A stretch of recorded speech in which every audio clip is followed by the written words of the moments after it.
نبی اکرم صلی اللہ علیہ وسلم پہ جو درود بھیجتا ہے فرشتے اس کے لیے دعائیں کرتے ہیں۔ نبی اکرم صلی اللہ علیہ وسلم جو درود بھیجتا ہے، مسند احمد کی روایت ہے جو عبداللہ بن عمر رضی اللہ عنہ اس کے راوی اور کہتے ہیں، فرماتے ہیں جس شخص نے رسول اللہ صلی اللہ علیہ وسلم پر ایک مرتبہ درود پڑھا، اللہ تعالیٰ اس کے فرشتے اس پر 70 مرتبہ درود بھیجا۔ جس شخص نے ایک مرتبہ اللہ کے رسول صلی اللہ علیہ وسلم پہ درود بھیجا، اللہ اور اس کے فرشتے 70 مرتبہ درود مطلب بمعنی دعا اس کے لیے 70 مرتبہ دعائیں بھیجتے۔ پس بندہ اس کو چاہیے تو اس کو کم کرے، چاہے تو زیادہ کرے۔ اب بندے کے اوپر ہے وہ کتنی دعا چاہتا ہے اور کتنی نہیں۔ جتنا زیادہ دعا چاہتا ہے اتنا زیادہ درود بھیجے، جتنی کم دعا چاہتا ہے اتنا کم درود بھیجے۔ تو اب بندے کے اوپر معاملہ ہے، تو ہمیں چاہیے نبی اکرم صلی اللہ علیہ وسلم پر بکثرت درود بھیجے، بکثرت جتنا ہو سکتا ہے، اس لیے کہ 70 مرتبہ اللہ اور اس کے فرشتے درود بھیجتے ہیں جو نبی اکرم صلی اللہ علیہ وسلم پہ درود بھیجتا ہے۔ آئیے ایک واقعہ سنیے، جو ہے ابی بن کعب جو ہے رضی اللہ عنہ جو ہے وہ فرماتے ہیں، جامع ترمذی میں روایت آتی ہے،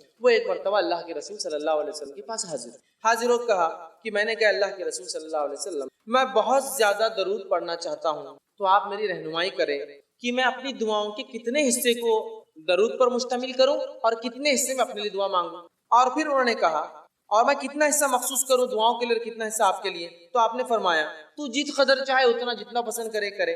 تو انہوں نے فرمایا صحابی نے، کیا 1/4 1/4 حصہ میں اپنی دعاؤں کا درود کے لیے مخصوص کر دوں؟ تو آپ نے فرمایا ٹھیک ہے، جس قدر تو چاہے، تمہارے لیے یہ تو بہتر ہوگا۔ تو پھر انہوں نے کہا کہ اللہ کے رسول کیا آدھا میں کروں؟ تو آپ نے کہا تم جس قدر پسند کرو، لیکن اگر اس سے زیادہ کرو اور اچھا ہے۔ پھر انہوں نے کہا کہ اللہ کے رسول صلی اللہ علیہ وسلم 2/3 2/3 میں اگر دعائیں کروں، مطلب درود بھیجو اور باقی دعا؟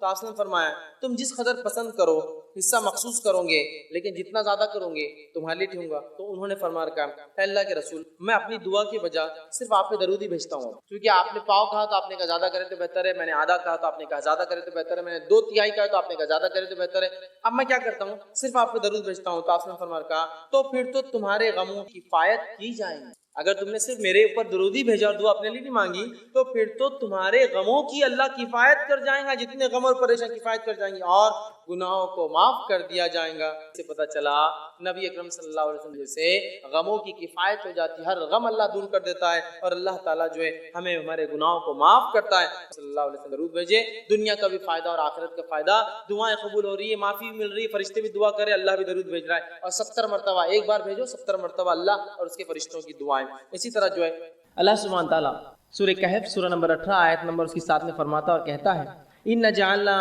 مَا عَلَى الْأَرْضِ زِينَةً لَهَا لِيَبْلُوَهُمْ أَيُّهُمْ أَحْسَنُ عَمَلًا۔ اللہ فرماتا اور کہتا ہے کہ روئی زمین پر جو ہے ہم نے اسے زمین کی رونق کا باعث بنا دیا ہے، زمین کے اوپر تمام جو چیزیں ہیں ہم نے اسے رونق کا باعث بنا دیا، جو کچھ اللہ نے اس میں پیدا کیا اس میں رکھا ہے۔ اور آگے فرمایا لَهَا لِيَبْلُوَهُمْ أَيُّهُمْ أَحْسَنُ عَمَلًا، تاکہ تمہیں آزمائے تم میں کون ہے جو اچھے اعمال کرتا ہے۔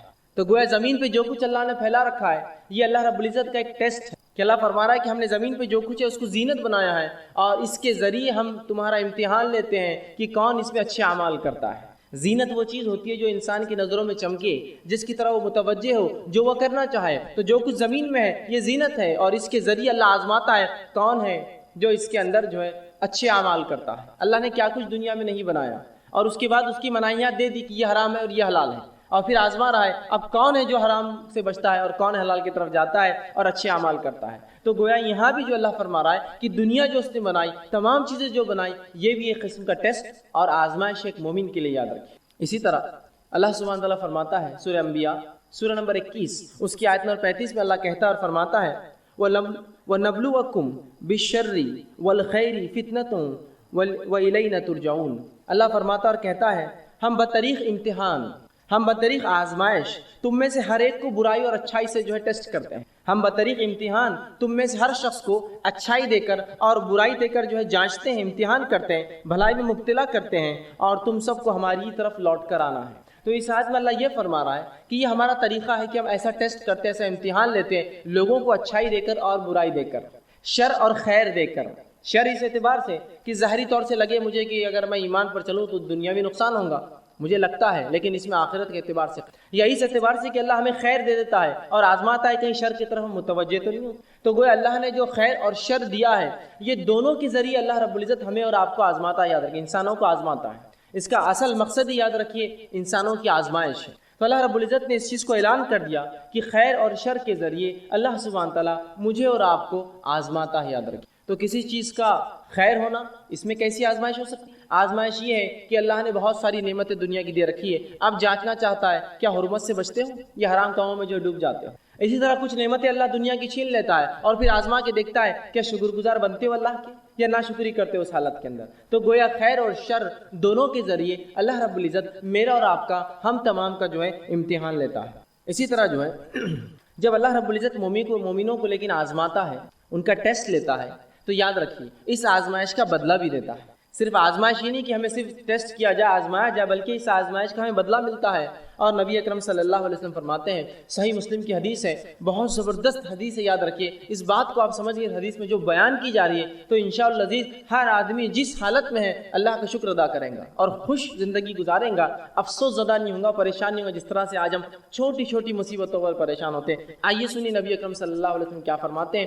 آپ صلی اللہ علیہ وسلم ایک مجلس میں بیٹھے تھے، صحابہ آپ کے اطراف تھے، آپ مسکرائے۔ صحابہ نبی اکرم صلی اللہ علیہ وسلم کو دیکھتے رہے کہ آپ مسکرائے۔ جب آپ کا مسکرانا ختم ہوا تو اللہ کے رسول نے پوچھا، کیا تم مجھ سے پوچھو گے نہیں میں کیوں مسکرایا؟ کیا مجھ سے سوال نہیں کرو گے کہ میں اچانک کیوں مسکرایا؟ تو کہ اللہ کے رسول بتا دیجیے آپ کیوں مسکرائے؟ تو کہا میں اس لیے مسکرایا، اور آپ نے فرمایا کہ مومن کا معاملہ بڑا عجیب ہے، اس معاملے پہ مجھے مسکرانا آیا، میں ہنس پڑا۔ یقین اللہ کے رسول صلی اللہ علیہ وسلم خیخے مار کر نہیں ہنستے تھے، صرف مسکراتے تھے۔ تو کہا وہ مومن کا معاملہ بڑا عجیب ہے، اس معاملے کو سوچ کر میں مسکرایا۔ کیا معاملہ عجیب ہے؟ مومن کا معاملہ عجیب ہے، اور وہ یہ ہے کہ جب اللہ رب العزت اسے فراوانی دیتا ہے، دنیا کی اچھی زندگی دے دیتا ہے، اولاد دے دیتا ہے، دھن دولت مال دے دیتا ہے، جب اچھی زندگی دیتا ہے تو یہ شکر ادا کرتا ہے، یہ اس کے لیے اچھا ہے۔ اور جب اللہ اس کو تنگ دستی دیتا ہے، محتاجی دیتا ہے اور دنیا کی زندگی میں کچھ کم کر دیتا ہے تو مومن صبر کرتا ہے، یہ اس کے لیے بہتر ہے، اور یہ دونوں حال میں اس کے لیے خیر ہے کہ اگر اچھائی دے تو شکر کرے، یہ اس کے لیے بہتر، اگر برائی ہو تو صبر کرے، یہ اس کے لیے بہتر۔ اور یہ معاملہ مومن کے علاوہ کسی اور کا نہیں ہے۔ اسی تعجب پر میں مسکرایا، اس بات کا مجھے عجیب لگا کہ اللہ مومن کو دونوں حال میں دیتا ہے بدلہ۔ دیکھیے نا کتنی اچھی بات ہے کہ اگر میں فراوانی میں ہوں، خوشحالی میں ہوں، تب بھی بدلہ پا رہا ہوں اس کا شکر ادا کر کے، اور اگر تنگ دستی میں ہوں، بدحالی میں ہوں، مصیبتوں میں ہوں، کسی آزمائش میں ہوں، تب میں اللہ کے سامنے صبر کر رہا ہوں، اللہ سے اس کا اجر طلب کر رہا ہوں، یہ معاملہ بھی خیر ہے۔ گویا مومن کو مصیبت بھی فائدہ دے رہی ہے، مومن کو جو فراوانی فائدہ دے رہی ہے، تنگ دستی میں بھی معاملہ جو ہے، جس کو میں عام زبان میں کہوں گا کہ چیت بھی اور پٹ دونوں بھی آئے، مومن کی جیت ہے۔ برے حالات آئے تو بھی اس کو فائدہ، اچھے حالات آئے تو بھی اس کو فائدہ۔ شکر ادا کرے اچھے حالت میں، اللہ بدلہ دے گا، صبر کرے برے حالت میں، اللہ بدلہ دے گا۔ تو مومن کا معاملہ عجیب ہے، رسول اللہ نے فرمایا، اور یہ معاملہ آپ نے حدیث میں فرمایا صرف اور صرف مومن کا ہے، مومن کے علاوہ یہ معاملہ کسی کا بھی نہیں، یاد رکھیں کسی اور کا نہیں، یہ مسئلہ صرف ہمارا معاملہ ہے جو ایمان کا دعویٰ کرتے ہیں، دونوں حال میں خوش ہوتے ہیں، دونوں حال میں بدلہ پاتے ہیں۔ اسی طرح جامع ترمذی کی روایت ہے، آپ صلی اللہ علیہ وسلم فرماتے ہیں جب مومن کو اللہ آزماتا ہے تو کیا ملتا ہے اس کے بدلے، سنیے اب۔ آپ صلی اللہ علیہ وسلم فرماتے ہیں آزمائش مومن پر آتی رہتی ہے، آزمائش مومنوں پر آتی رہتی ہے، اور ان کی جان میں آتی ہے، ان کے مال میں آتی ہے، ان کی اولاد میں آتی ہے۔ جان میں آنا، بیمار ہو گیا، معذور ہو گیا، جان پر بھی مسئلہ آ گیا۔ مال میں مصیبت آتی ہے، دھن دولت لٹ گیا، تجارت ڈوب گئی، آگ لگ گئی، فلاں مسئلہ ہو گیا، لٹ گیا، تجارت اچانک ٹھپ ہو گئی، کم ہو گئی، تو یہ مال میں کمی ہو، یا اناج اگا نہیں، کھیتی باڑی خراب ہو گئی، یہ مال میں کمی ہے۔ اور کبھی اولاد سے آزماتے ہیں کہ اولاد دیتے ہیں کبھی چھین لیتے ہیں، دیتے ہیں تو معذور دیتے ہیں، پیدا ہوتی ہے تو کبھی مر جاتی ہے، یا کسی کو دیتے ہی نہیں، اولاد میں آزمائش ہے۔ تو مومن کو اللہ رب العزت آزمائشتا ہے، اس کے جان میں، اس کے مال میں، اس کی اولاد میں۔ اور اللہ کے رسول آگے فرماتے ہیں حتیٰ کہ جب وہ اللہ سے ملتا ہے، اللہ اس کو آزماتے رہتا پوری دنیا میں، حتیٰ کہ جب اپنے رب سے ملتا ہے تو اس پر کوئی گناہ باقی نہیں رہتا، سب کا اس کو دنیا کے اندر اسے گناہوں کا بدلہ مل جاتا ہے۔ سمجھ رہے ہیں آپ بات کو؟ تو گویا اگر مومن پر کوئی آزمائش آتی ہے تو اس آزمائش کے عوض اس کے گناہ جھڑ جاتے ہیں، گناہ کم ہو جاتے ہیں۔ اور نبی اکرم صلی اللہ علیہ وسلم نے حدیث میں بیان کیا اور فرمایا اگر مومن کو کانٹا بھی چبھتا ہے تو اس کا بھی اجر لکھا جاتا ہے، اس کے گناہ معاف ہوتے ہیں۔ سبحان اللہ، تکلیف میں اٹھا رہا ہوں اس کا بھی بدلہ پاتا ہوں۔ آپ ایک مرتبہ باہر نکلے صحابہ کے ساتھ فجر کی نماز کے بعد، ایک جھاڑ تھا سامنے جو سردی کا موسم تھا اور پتے اس کے سوکھ چکے تھے، پتجھڑ تھا وہ۔ آپ آئے، صحابہ آپ کے ساتھ تھے، آپ نے اس جھاڑ کو پکڑ کر ہلایا۔ جب جھاڑ کو ہلایا تو کچھ پتیاں گرنے لگی جو کہ سوکھ چکی تھی۔ نبی اکرم صلی اللہ علیہ وسلم فرمایا جب تم میں سے کوئی شخص بخار میں مبتلا ہو جاتا ہے، بیمار ہو جاتا ہے، بالخصوص بخار آتا ہے جس میں، تو اس کے گناہ ایسے ہی جھڑتے ہیں جیسے جھاڑ کے پتے میرے ہلانے سے جھڑے ہیں. سبحان اللہ. دیکھیے تکلیف آزمائش ہے، آزمائش پہ صبر کر رہا ہے تو بدلہ بھی پا رہا ہے، اور اس حد تک بدلہ ملتا ہے کہ جامع ترمذی کی روایت کے مطابق مومن آزمایا جاتا ہے اس کے مال میں، اس کی دولت کے اندر، اس کی جان کے اندر، اس کی اولاد میں، حتیٰ کہ جب اپنے رب سے اس کی ملاقات ہوتی ہے موت کے بعد تو تب گناہوں سے بری ہوتا ہے، گناہوں سے پاک ہوتا ہے. اور ظاہر سی بات ہے جب انسان گناہوں سے پاک ہوگا تو اس کا ٹھکانہ میں سمجھتا ہوں سب جانتے ہیں جنت کے علاوہ کچھ نہیں ہوتا. تو آپ دیکھ رہے ہیں تو گویا آزمانا اللہ کی سنت ہے، اور آزمائش کا مومن کو بدلہ ملتا ہے. اچھے اگر حالات ہے تو شکر کرے، برے حالات ہے تو صبر کرے، دونوں حالات میں مومن اس کا بدلہ پاتا ہے. اور مومنوں کو جو آزمائشیں آتی وہ ایسا بدلہ دیتی ہے کبھی کبھار کہ وہ اتنا آزمایا جاتا ہے کہ روز قیامت اس پر کوئی گناہ باقی نہیں رہتا. وہ بالکل جو ہے اللہ کے سامنے ایسا حاضر ہوتا ہے کہ وہ جو ہے بالکل گناہوں سے پاک اور جو ہے صاف ہوتا ہے. تو گویا مومن پر جو بھی مصیبتیں آفتیں آتی ہیں اللہ رب العزت اس کا بدلہ بھی دیتا ہے. اب اللہ رب العزت کس کو آزماتا ہے یہ بات بھی اب جان لیں. کبھی پر ہوتا ہے اگر کوئی آزمائش میں مبتلا ہو جائے تو ہم کہتے ہیں ہاں بڑا بات کر رہا تھا، دین کی بڑی بات کر رہا تھا، فلاں دیکھو پھنس گئے نا، دیکھو مصیبت آئی نا. جب ہمارے جیسے تھے تو اچھی زندگی گزار رہے تھے، خامخواہ ایمان کی باتیں کر رہے تھے، خامخواہ اپنے آپ کو مسلمان بتا رہے تھے، تجارت بیٹھ گئی نا، معاملہ ختم ہو گیا نا، فلاں چیز ہو گئی، ان کی نظر لگ گئی، ان کی نظر پڑ گئی، یہ اب تم پہ نظر رکھ رہے، فلاں ہو رہا، یہ ہو رہا، وہ کتنے مسائل لوگ بیان کرتے ہیں. اب آئیے سنیے اللہ کس کو آزماتا ہے. تو اللہ رب العزت یاد رکھے صرف انہی کو آزماتا ہے جن سے وہ محبت کرتا ہے. یاد رکھیں اللہ انہی کو آزماتا ہے جن سے وہ محبت کرتا ہے. اسی لیے تو صحابہ چاہتے تھے کہ جب ان کو آزمائش نہیں ہوئی تو کیوں نہیں ہوئی ہماری آزمائش، کہ بدلہ تو نہیں مل جا رہا آخرت کا، اس لیے تو سوچتے تھے، اس لیے کہ وہ جانتے تھے اللہ جن سے محبت کر انہیں آزماتا ہے. آئیے دلیل میں آپ کو دیتا ہوں. جامع ترمذی کی روایت جو میں نے آپ کے سامنے دو حدیثیں جو ہے تلاوت کی، اس میں سے پہلی حدیث تھی جامع ترمذی کی روایت ہے. نبی اکرم صلی اللہ علیہ وسلم فرماتے کہتے ہیں ان اللہ تعالی اذا احب قوما ابتلاهم، جب اللہ کسی قوم سے محبت کرتا ہے، کچھ لوگوں سے جب اللہ محبت کرتا ہے تو انہیں مصیبت میں ڈال دیتا ہے، مبتلا کرتا ہے، آزماتا ہے انہیں. اب چاہے یہ معاملہ فرد کا بھی ہو سکتا ہے، چاہے یہ معاملہ قوم کا بھی ہو سکتا ہے، چاہے معاملہ جماعت کا ہو سکتا ہے. تو جب بھی اللہ رب العزت محبت کرتا ہے کسی قوم سے اسے آزماتا ہے، اسے مبتلا کر دیتا ہے. دوسری حدیث بخاری کی، صحیح بخاری کی، جس میں نبی اکرم صلی اللہ علیہ وسلم فرمایا، سنیے اس حدیث کے الفاظ کا ہے من یرید اللہ بہ خیرا، جب اللہ کسی کے لیے بھلائی چاہتا ہے. ہم تو سمجھتے ہیں آزمائش تو برائی کی وجہ سے آتی ہے. سنیے من یرید اللہ بہ خیرا، جب اللہ کسی کو خیر دینا چاہتا ہے، اچھائی بخشنا چاہتا ہے، تصب من، اس کو مصیبت میں ڈال دیتا ہے. اس لیے کہ جب مومن مصیبت میں آتا ہے تو مصیبت کا اس کو بدلہ ملتا ہے. تو جب اللہ کسی مومن کے لیے خیر چاہتا ہے اسے مصیبت میں ڈال دیتا ہے، اور مصیبت میں مومن پڑھ کر اگر صبر کرتا ہے تو اس کا بدلہ پاتا ہے، اور اتنا بدلہ پاتا ہے صبر کے مطابق کہ آخرت میں جب رب کے پاس حاضر ہوں گا تو کوئی گناہ اس پہ باقی نہیں رہیں گے. تو اللہ جس سے ناراض ہوتا ہے ان کو تو عذاب دیتا ہے، آزماتا. آزمائش اور عذاب الگ چیز ہوتی ہے، ان کو پہ عذاب آتا ہے، زلزلے آتے ہیں، طوفان آتے ہیں، اور پتہ نہیں کیا کیا ہوتا ہے. لیکن جب کسی قوم کو وہ محبت کرتا ہے تو ان کو مبتلا کرتا ہے، ان کو آزماتا ہے کچھ چیزوں سے. جیسا کہ اگر میں دعویٰ کروں میں ایمان لایا تو اللہ آزماتا پھر بیماری دے کر، کہیں بیماری میں شرک تو نہیں کرتا ہی، کہ تو دعویٰ کیا مجھ پر توحید کا، ایک اللہ کو ماننے کا، اب بیماری دو، اس کو دیکھتے ہیں شرک کرتا ہے کیا، اولاد مت دو، اس کو دیکھتے ہیں یہ کسی اور کے در پر تو نہیں جاتا اور جھکتا ہے، چلو آزماؤ. اب اس نے دعویٰ کیا نا ایمان کا. تو یہ ابتلا، مبتلا، یہ آزمائش ہے، وہ عذاب ہوتا ہے جس میں لوگ ہلاک اور برباد ہو جاتے ہیں. تو یہاں اللہ کے رسول نے بیان کر دیا کہ نبی اکرم صلی اللہ علیہ وسلم نے بیان کر دیا کہ جن لوگوں کو اللہ محبت کرتا ہے انہی کو ابتلا کرتا ہے، انہی کو جو ہے مصیبت دیتا ہے. اب جو ہے اللہ رب العزت کس کو کتنا آزماتا ہے. یاد رکھیے ہر شخص کو اللہ رب العزت اتنا ہی آزماتا ہے جتنا اس کا ایمان ہوتا ہے اور جتنی اس کی طاقت ہوتی ہے. دونوں باتیں، جتنا ایمان میں انسان بلند ہوگا اس کی آزمائش اتنی زیادہ ہوں گی. یہ بات یاد رکھیے آپ، جتنا ایمان میں بلند ہوں گا آزمائش اتنی زیادہ. اسی لیے انسانوں میں سب سے زیادہ جو آزمائے جاتے ہیں وہ کون ہیں؟ وہ انبیاء علیہ الصلوۃ والسلام. اس لیے کہ ان کا ایمان سب سے اونچا ہوتا ہے، آزمائش ان کی سب سے زیادہ ہوتی ہے. اس کے بعد ان کے اصحاب جو ان پر ایمان لایا، اس کے بعد جو ان کے طریقے پہ چلا، اور جو اس کے بعد اور جو اس کے بعد. تو اللہ رب العزت جو ہے ایمان کے مطابق ایک انسان کو آزماتا ہے، جس کے تعلق سے ابن ماجہ کی روایت ہے، سنن ابن ماجہ کی روایت ہے. نبی اکرم صلی اللہ علیہ وسلم فرماتے، دیکھیے آپ نے کتنی پیاری بات فرمائی اور کہا سب سے زیادہ جو انسانوں میں آزمائے جاتے ہیں وہ انبیاء ہے. سب سے زیادہ انسانوں میں جو آزمائے جاتے ہیں وہ انبیاء ہے، اس لیے کہ انبیاء ایمان میں سب سے زیادہ ہوتے ہیں اور ان کا ایمان صرف بلند اور بلند ہوتا ہے. یاد رکھیں انبیاء کی ایمان کی خصوصیت یہ ہے، یہ صرف بلند ہوتا ہے، بڑھتا ہی رہتا ہے. صحابہ کی ایمان کی خصوصیت یہ کہ ایک حد تک جا کے رک جاتا ہے. عام لوگوں کی، ہم لوگوں کی ایمان کی خصوصیت یہ کہ چڑھتا اور کم ہوتا ہے، اترتا ہے اور چڑھتا ہے، زیادہ اور کم ہوتا رہتا ہے. تو فرمایا سب سے زیادہ جو لوگوں میں آزمائے جاتے ہیں وہ انبیاء ہے، وہ ہماری جماعت ہے، انبیاؤں کی جماعت ہے۔ اس کے بعد آپ صلی اللہ علیہ وسلم فرمایا اس کے بعد دوسرے لوگ جو آزمائے جاتے ہیں وہ ہے جو علماء حق ہوتے ہیں، جو انبیاؤں کے وارث ہوتے ہیں اور حق کی بات، نبیوں کی بات انسانوں تک پہنچاتے ہیں، یہ دوسرے لوگ ہیں جو سب سے زیادہ آزمائے جاتے ہیں، علماء حق۔ اور پھر آپ صلی اللہ علیہ وسلم نے آگے فرمایا اور کہا کہ ان میں سے کچھ لوگ، مطلب انبیاء اور علماء، اور پھر فرمایا پھر اس کے بعد صالحین، نیکوکار، جو صالح لوگ ہوتے ہیں، اچھے لوگ ہوتے ہیں، نیکوکار ہوتے ہیں، یہ تیسرے نمبر پہ آزمائے جاتے ہیں۔ تو پہلے نمبر پہ انبیاء، دوسرے نمبر پہ علماء حق، تیسرے پہ صالحین، اور فرمایا ان میں سے کچھ ایسے بھی تھے، انبیاء میں سے، علماء حق میں سے اور صالحین میں سے ایسے بھی تھے کہ اللہ نے اتنا کڑا آزمایا، ایسی بیماریوں میں ان کو ڈالا کہ ان کے جسم کے اندر ان بیماریوں کی وجہ سے کیڑے پڑ جاتے تھے۔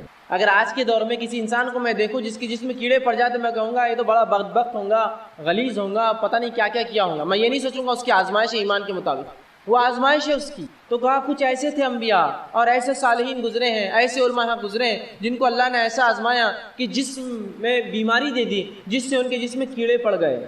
اور فرمایا اس کے بعد اور کچھ کو ایسے آزمایا کہ اتنی غربت دی، جسم سے پہلے آزمایا کیڑے پڑ گئے، ایسی غربت دی کہ پہننے کو ٹاٹ کے کپڑے ہوتے تھے۔ ٹاٹ جو سب سے بدترین، سب سے کھدڑ، سب سے موٹا کپڑا ہوتا ہے جو کوئی پہنتا نہیں ہے، ہوتا ہے نا موٹا کپڑا، تو اتنے غریب تھے مالی اعتبار سے کہ ٹاٹ پہنا کرتے تھے، کپڑے بھی نصیب نہیں ہوتے تھے، ٹاٹ پہنا کرتے تھے۔ اور کچھ تو ایسے تھے، ان میں رسول اللہ صلی اللہ علیہ وسلم فرماتے ہیں کہ جو کچھ غریب اتنے کہ انہوں نے ٹاٹ کا کپڑا پہنتے تھے، لیکن وہ اس حالت میں انبیاء، علماء اور صالحین اس حالت میں اتنے خوش تھے جتنے تم اچھی حالت میں بھی خوش نہیں رہتے ہو۔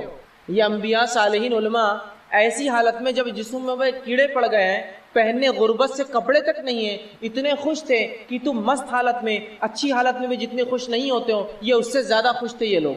تو پتہ چلا انبیاء علیہ الصلوۃ والسلام، علماء حق اور نیکوکاروں کا اللہ آزماتا ہے، اور یہ آزمائش میں ان کے لیے مزہ ہے، لطف ہے، اس لیے کہ رسول اللہ نے بیان کر دیا تم جتنے اچھی حالت میں خوش نہیں ہوتے ہو، یہ اس سے زیادہ اس حالت میں خوش تھے جب انہیں اللہ رب العزت نے آزمایا۔ تو آزمائش یاد رکھیے اللہ انہی کے ساتھ کرتا ہے جن سے محبت کرتا ہے۔ ہر آزمائش کے بدلے بدلہ انسان کو بدلہ ملتا ہے، اجر ملتا ہے، اور جتنا زیادہ ایمان اتنی زیادہ آزمائش اور اتنا زیادہ بدلہ بھی ملتا ہے۔ جیسے کہ نبیوں میں جن کو اللہ نے بیماری سے آزمایا، ان میں ایوب علیہ السلام ایک بہت زبردست مثال ہے۔ نبی اکرم صلی اللہ علیہ وسلم فرماتے ہیں ایوب علیہ السلام 18 سال بیمار رہے، اس حد تک بیمار ہوئے کہ جسم سڑ چکا تھا بیماری سے، اور تمام خاندان کے افراد بھاگ گئے تھے چھوڑ کر، سوائے بیوی کے اور 2 رشتہ داروں کے جو روزانہ یا کبھی کبھار آ کر ملا کرتے تھے، باقی سب بھاگ گئے تھے چھوڑ کر۔ جب 18 سال گزر گئے تو وہ جو 2 لوگ ملنے آیا کرتے تھے ان کو شک ہوا، اور دونوں نے ایک دوسرے سے کہا کہیں ایوب نے کوئی بہت بڑا گناہ تو نہیں کیا جو اللہ اتنا اس کو آزما رہا ہے کہ 18 سال سے اس کی بیماری کو شفا نہیں ملتی ہے، وہ بیمار ہے، غربت آ گئی، اس کی اولاد مر گئی، اس کا سب کچھ لٹ گیا اور اس کا جسم تک خراب ہو گیا اور سڑ گیا، تو کہیں ایوب نے کوئی گناہ تو نہیں کیا جو اللہ اس کو اتنا آزما رہا ہے، اتنے تکلیف دے رہا ہے؟ بہرحال وہ یہ بات کرتے ہوئے آ ہی رہے تھے۔ رسول اللہ فرماتے کہ ایوب علیہ السلام جو ہے بیت الخلاء کے لیے گئے، ان کی بیوی ان کے ساتھ تھی۔ جب وہ گئے تو اللہ نے 18 سال بعد ان کی بیماری سے شفا دے دی، شفا یاب ہو گئے، نئی جسم دے دی اور جوان بنا دیا ان کو۔ جب وہ جوان ہو کر بیت الخلاء سے واپس آئے تو ان کی بیوی نے ان کو پہچانا نہیں، پھر تو ان سے پوچھا کہ کیا تم نے اللہ کے نبی ایوب جو بیمار ہے اس کو دیکھا ہے؟ اور دیکھنے دکھانے میں ایوب بالکل تمہارے جیسا دکھتا تھا جب جوان تھا، حالانکہ وہ خود ایوب علیہ السلام۔ آئیے تہجد کی طرف تھوڑا سا، تہجد کے تعلق سے کچھ بات دیکھ لیتے۔ سب سے پہلے تہجد کی فضائل میں دیکھیے قرآنی آیت بھی اور احادیث بھی موجود ہے، اتنا وقت نہیں کہ میں تمام چیزیں لوں، مختصر رکھتا ہوں آپ کے سامنے۔ سب سے پہلی چیز تو اللہ رب العزت سورہ بنی اسرائیل، یہ سورہ اسراء سورہ نمبر 17 آیت نمبر جو ہے 79 کے اندر فرماتا ہے، 79 کے اندر فرماتا ہے، کہتا ہے وَمِنَ اللَّيْلِ فَتَهَجَّدْ بِهِ نَافِلَةً لَكَ، اللہ فرماتا اور کہتا ہے اور رات کو تہجد پڑھو، یہ آپ صلی اللہ علیہ وسلم کے لیے نفل ہے، آپ اے نبی رات میں تہجد پڑھا کرو، یہ آپ کے لیے نفل ہے۔ عَسَىٰ أَن يَبْعَثَكَ رَبُّكَ مَقَامًا مَحْمُودًا، ہو سکتا ہے اللہ اس کے ذریعے آپ کو مقام محمود پر پہنچا دے، ٹھیک ہے؟ تو اس لیے کہ قرآن سے پتہ چلتا ہے کہ تہجد کا ذکر قرآن میں اور اس کی بڑی اہمیت ہے، اس کو پڑھنا چاہیے۔ اسی طرح دوسرے مقام پر سورہ بنی اسرائیل میں اللہ نے آگے فرمایا، کہا بے شک اللہ سے ڈرنے والے متقی لوگ باغوں اور چشموں میں ہوں گے، وہاں ان نعمتوں کو پائیں گے جو ان کا رب انہیں دے گا، بے شک وہ اس سے پہلے نیکوکار تھے، وہ راتوں کو بہت کم سوتے تھے اور بوقت سحر اللہ تعالیٰ سے بخشش طلب کرتے تھے۔ رات کو اٹھ کر، مومنوں کی صفت ہے رات کو اٹھ کر اپنے رب سے بخشش طلب کرتے کرتے تھے، اس لیے کہ رات کا آخری پہر وہ پہر ہوتا ہے جس میں اللہ رب العزت آسمانی دنیا پہ نزول کرتا ہے اور ایک ندا اور آواز لگائی جاتی ہے. یہ صرف رمضان کے لیے خاص نہیں ہے، سارے سال ہوتا ہے کوئی مغفرت کا طلب کرنے والا میں معاف کرنے والا ہوں، ہے کوئی مانگنے والا میں دینے بیٹھا. صحیح مسلم کی روایت ہے. بہت سی بار یہ رمضان میں لوگ پیش کرتے ہیں روز کی، اور بہت سی بار یہ روایت کو لوگ شب برات کے لیے پیش کرتے ہیں. یہ روز کی ہے.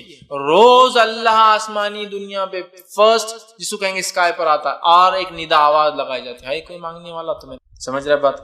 تو بہرحال اس کا تذکرہ قرآن میں بھی ہے. احادیث کے اندر جو ہے صحیح مسلم کی روایت میں آتا ہے نبی اکرم صلی اللہ علیہ وسلم کے تعلق سے کہ جو ہے نبی اکرم صلی اللہ علیہ وسلم سے پوچھا گیا کہ فرض نماز کے بعد کون سی نماز سب سے افضل ہے. نبی اکرم صلی اللہ علیہ وسلم کسی نے سوال کیا فرض نماز کے علاوہ سب سے افضل نماز کون سی ہے. اس کا مطلب دوسرے الفاظ میں نفل عبادتوں میں سب سے افضل عبادت کون سی ہے. فرض نماز کے بعد سب سے افضل عبادت مطلب کیا ہوا؟ نفل نمازوں میں سب سے افضل نماز. تو آپ نے فرمایا کہا آدھی رات کے بعد نماز یعنی تہجد.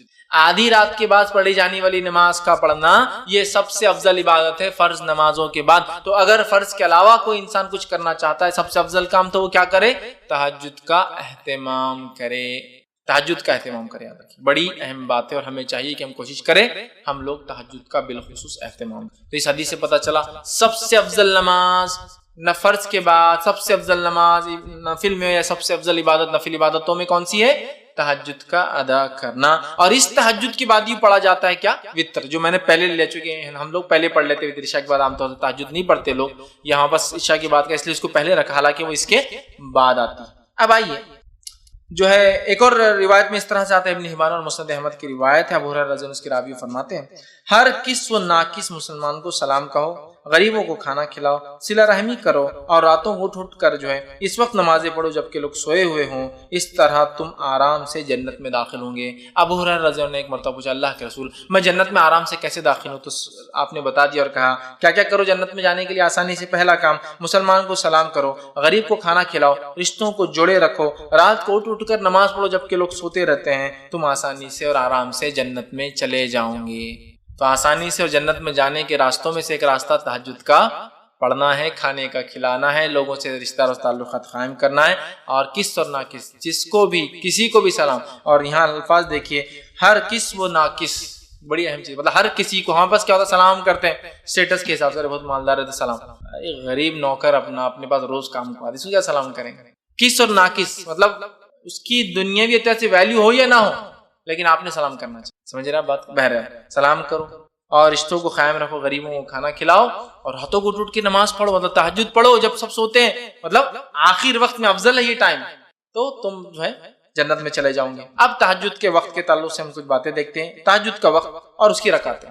تہجد کا وقت عشاء کے بعد سے لے کر فجر کے پہلے تک، سیم جو وتر کا ٹائم. تہجد کا وقت عشاء کے بعد سے لے کر فجر کے پہلے تک. تو گویا آپ عشاء کی بعد بھی پڑھ سکتے ہیں تہجد اور فجر سے پہلے تک پڑھ سکتے ہیں کبھی بھی جیسا وتر پڑھ سکتے ہیں. ٹھیک ہے. اب کتنی رکعتیں پڑھیں؟ تو اس کی رکعتیں یاد رکھیے دو کر کے، کم از کم 2 اور زیادہ سے زیادہ 8 رکعت. اور یہ رکعتیں 2 کر کے ہی ہوں گی. 2 کے بعد سلام، 2 کے بعد سلام، 2 کے بعد سلام، 2 کے بعد سلام. ٹھیک. تو اگر آپ کو 2 پڑھنا ہے تو 2 ہو گئی، 4 پڑھنا ہے تو 2 کر کے مطلب 2 سلام ہوں گے، 6 پڑھنا ہے تو 3 سلام اور 8 پڑھنا ہے تو 4 سلام سے 8 رکعت. 2 کے بعد سلام پھیریں گے. یہ اس کی رکعتیں کم از کم 2، زیادہ سے زیادہ آپ جو ہے 8 رکعتیں اس کی پڑھ سکتے ہیں. ٹھیک. اب جو ہے یہ کب پڑھ سکتے ہیں؟ تو اس کے تعلق سے میں نے جو آپ سے کہا یہ کبھی بھی پڑھ سکتے ہیں. اس تعلق سے ایک روایت آتی ہے. یہ روایت جو ہے صحیح بخاری اور صحیح مسلم کی ہے. نبی اکرم صلی اللہ علیہ وسلم کے تعلق سے آتا ہے اور روایت میں آتا ہے رات کے جس حصے میں تم چاہو نبی اکرم صلی اللہ علیہ وسلم کو نماز پڑھتے ہوئے دیکھ سکتے ہو اور جس حصے میں چاہو آپ کو سوتے ہوئے دیکھ سکتے ہو. مطلب آپ صلی اللہ علیہ وسلم اس نماز کو رات کے کسی بھی حصے میں پڑھتے ہیں. صحابی کہتے کبھی ہم کو آپ پڑھتے ہوئے دکھتے، کبھی نہیں دکھتے، کبھی عشاء کی بات دکھتے، کبھی بیچ میں دکھتے، کبھی آخری رات میں دکھتے. جس حصے میں چاہو آپ نماز پڑھتے ہوئے دکھتے ہیں، جس حصے میں چاہو آپ سوتے ہوئے دکھتے ہیں. مطلب کبھی ایک وقت نماز پڑھتے ہیں ایک حصے میں، دوسرے دن اس حصے میں نہیں پڑھتے، کبھی اور پڑھتے ہیں. تو ایک بار آج سمجھ لیجیے مثال فار ایگزامپل 1 بجے آپ جاگتے ہوئے دکھ رہے ہیں تو کل 1 بجے جاگتے ہوئے نہیں دکھیں گے آپ. تو ایک حصے میں دیکھو تو نماز پڑھتے ہیں، ایک حصے میں دیکھو تو آپ نماز نہیں پڑھتے ہیں. مطلب آپ صلی اللہ علیہ وسلم عشاء کے بعد سے لے کر فجر تک اس کو پڑھا کرتے ہیں. اسی طرح صحیح بخاری کی روایت میں عائشہ فرماتی اور کہتی ہیں کہ آپ صلی اللہ علیہ وسلم اس وقت قیام فرماتے ہیں جب مرغ کی آواز سنتے. مطلب نبی اکرم صلی اللہ علیہ وسلم اس کو ہر وقت پڑھتے، لیکن خاص طور سے کب پڑھتے؟ رات کا تیسرا پہر. اور مرغ یاد رکھیے رات میں لاز بالکل سحر کے وقت آواز دیتا ہے. اور آپ سے کی حدیث ہے جب مرغ بانگ دے تو اسے برا مت کہو، اس لیے کہ وہ تو فرشتوں کو دیکھ کر بانگ دیتا ہے. لہٰذا جب مرغ بانگ دے تو اللہ سے دعا کرو، اس لیے کہ اس وقت فرشتے حاضر ہوتے. اور مرغ یاد رکھیے کبھی بھی، وہ شروعات میں تو کبھی بھی دیتا ہے وہ، لیکن جب سیکھ لیتا ہے تو وہ آپ دیکھیں گے رات میں 3 بجے سے یا کم از کم وہ سحر کے وقت شروع کرتا ہے تو فجر کے پہلے تک دیتا ہے. وہ شروع ہوتا ہے کیا مرغا بانگ دے دے کہ بور کر رہا ہے نا، وہ بور نہیں کر رہا، وہ آپ کو اشارہ کر رہا ہے کہ اب فرشتے آنے کا وقت ہے، فرشتے آ رہے ہیں، دیکھو آ رہے ہیں، اعلان ہو رہا ہے، اب جا رہے ہیں نا. جیسا کوئی بڑا منسٹر ہے آپ کے گھر اور آپ کو کسی نے بلایا نا گھر پہ، کتاب اوپر لیں گے، ہم کو نہیں بلایا، ربا نے دیکھو مل لی خود ہی منسٹر صاحب سے اور فلاں ہو گیا. تو فرشتے حاضر ہوتے ہیں نا، ان کی حاضری کا وقت ہے. تو مرغ تو اعلان کر رہا ہے بھائی آ جائیے، الارم ہے، اٹھ کے فائدہ اٹھا لیجیے. تو بہرحال اس کو برا مت کہو، فرشتوں کو دیکھ کر بانگ لگاتا ہے. ٹھیک ہے. بہرحال تو آپ سننا خاص طور سے آخر وقت میں پڑھتے تھے، لیکن پڑھا کبھی بھی جا سکتا ہے. ٹھیک ہے. اور آخر وقت میں کیوں پڑھنا چاہیے اس کو افضل میں نے کیوں کہا؟ آئیے اس تعلق سے صحیح ستہ کی ہر کتاب میں، بخاری، مسلم، ابو داؤد، نسائی، سنن ابن ماجہ، ترمذی، سب میں آتی ہے روایت. حدیث کے الفاظ ہیں جب رات کا تہائی حصہ باقی رہ جاتا ہے، 1/3، اس لیے میں نے کہا تہائی، تیسرا حصہ، تہائی حصہ باقی رہ جاتا ہے تو جو ہمارا بزرگ اور برتر پروردگار اللہ تعالیٰ آسمانی دنیا یعنی پہلے آسمان پر اترتا ہے اور کہتا ہے، ایک ندا لگائی جاتی ہے، کوئی مجھ سے دعا کرنے والا ہے میں اس کی دعا قبول کروں گا، کوئی سوال کرنے والا ہے میں اس کا سوال پورا کروں گا، کوئی ہے جو بخشش چاہتا ہے میں اس کو بخش دوں گا. ٹھیک ہے. یہ آواز لگائی جاتی ہے اور یہ آواز ہر روز رات کے تیسرے پہر ندا اور آواز لگائی. سبحان اللہ. یہ کوئی شب برات کے لیے خاص نہیں ہے اور یہ کوئی رمضان کے لیے خاص نہیں. ایوری نائٹ، ہر رات ہم اللہ سے دعا کر کے منوا سکتے ہیں اپنے رب کو، اس لیے کہ اللہ ہم سے بہت قریب ہے پہلے آسمان اور آواز لگاتا ہے بھائی میں خاص سننے آیا ہوں، بتاؤ ہے کوئی مانگنے والا؟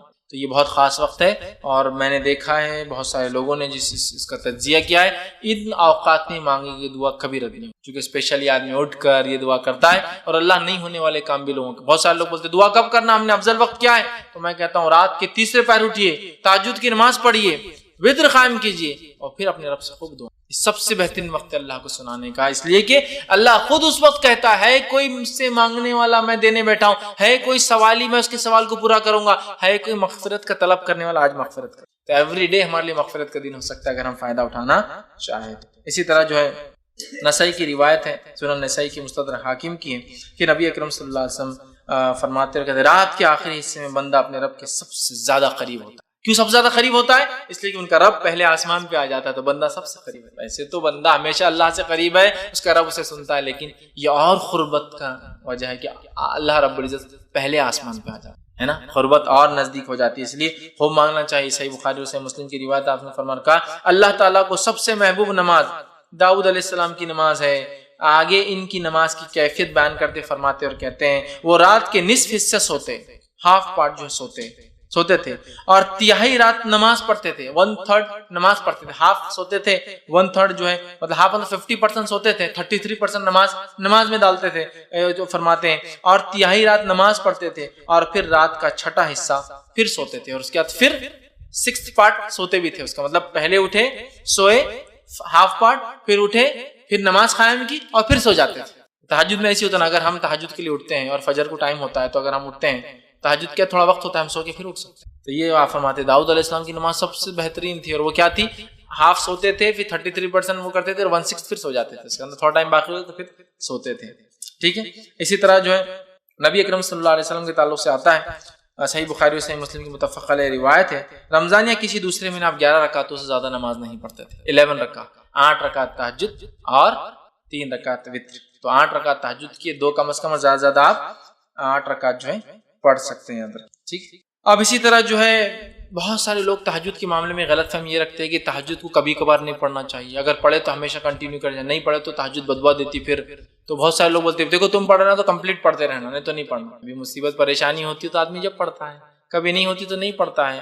اللہ تعالیٰ توفیق دے ایک الگ بات ہے، لیکن سب کو یہ نماز کی مکمل توفیق نہیں ہوتی ہے، چونکہ ویسے فرض ہے بھی نہیں. بڑی افضل ہے اپنی دعائیں منگوانے کے لیے، منانے کے لیے رب کو، وہ تو ہے، لیکن یہ غلط فہمی کی بنیاد پہ نماز مت چھوڑ. بہت سے لوگ تہجد کیوں نہیں پڑھتے؟ سو کے اٹھنا ضروری ہے. روز تو میں جاگتا نہیں ہوں، آج جاگ لیا تو تہجد پڑھوں گا، تو بولتے نہیں آج نہیں پڑھ سکتے. کیوں؟ خاص تھوڑی اٹھے تم نماز کے لیے. سمجھ رہا؟ ایسا نہیں ہے میرے بھائی. اگر میں روز نہیں پڑھ سکتا ہوں لیکن آج جاگ گیا ہوں تو کتنا اچھا موقع ہے نا. پلس کیا تیسرے پہر میں پڑھنا ضروری نہیں؟ عشاء کی بات پڑھ لیجیے آپ. مجھے لگتا ہے میں تہجد میں نہیں اٹھ سکتا ہوں، عشاء کی بعد میں نے تہجد کی 8 رکعت پڑھی، 3 وتر پڑھی، سو گیا. یہ بھی کر سکتا ہوں. سمجھ رہا؟ تو ضروری نہیں کہ آپ کنٹینیو رکھیں، ضروری نہیں ہے کہ آپ آخر وقت میں پڑھیں، جب سہولت ہو جیسے سہولت آپ پڑھیں. اور بہت ساری غلط فہمیاں ہوتی ہے کہ نماز کو پڑھ کے چھوڑے تو عذاب آ جاتا، لعنت برستی، کام ہو گیا تو پھر واپس خراب ہو جاتا اس لیے کہ تم نے تو اللہ کو خوش کر دی رات میں اٹھ کے بعد تھوڑے دن بعد میں. نہیں، ایسا کچھ نہیں. ہمارا رب جو ہے بندے کی نیت کو دیکھتا ہے، تو لہٰذا جتنا ہو سکے کریں. ہاں، افضل یہ ہے کہ کوئی کام آپ جب شروع کریں اس کو کنٹینیو رکھیں، لیکن کوئی ضروری نہیں کہ کوئی چیز کنٹینیو رکھی جا سکے. ہو سکتا ہے آپ کر پائے، ہو سکتا نہ کر پائے، تو بہرحال کوئی مسئلہ نہیں. تو بغیر سو کر اٹھے کے بھی اس کو پڑھ سکتے ہیں، چونکہ تہجد کا معنی جاگنا ہوتا ہے، سونا اس میں شامل ہی نہیں. تو سمجھ لیجیے تھرڈ نائٹ شفٹ کرنے والے لوگوں کے لیے بڑا آسان ہے. نائٹ شفٹ ہے، چائے کا موقع مل رہا ہے تو 2 رکعت پڑھ لی اور 3 رکعت پڑھ لی. زیادہ ٹائم نہیں، کمپنی نہیں دیتی، 2 رکعت تہجد کی پڑھی، 3 رکعت وتر پڑھ لی اور دعا کری اپنے رب سے. نائٹ شفٹ میں بہت سے لوگ کام کرتے ہیں، ٹریول کر رہا ہوں، رات میں جاگ رہا ہوں سواری میں، ٹھیک ہے، تو تہجد پڑھ لے سکتا ہوں ماشاءاللہ. اور ایک تو سفر میں ویسے اللہ مسافر کی دعا رد نہیں کرتا، اس پر جو ہے سواری میں ہوں، مطلب سہولت بھی نہیں ہے، اس پہ جاگ رہا ہوں رات میں اور دعا کر رہا ہوں اپنے رب سے. کتنی بڑی بات ہے نا.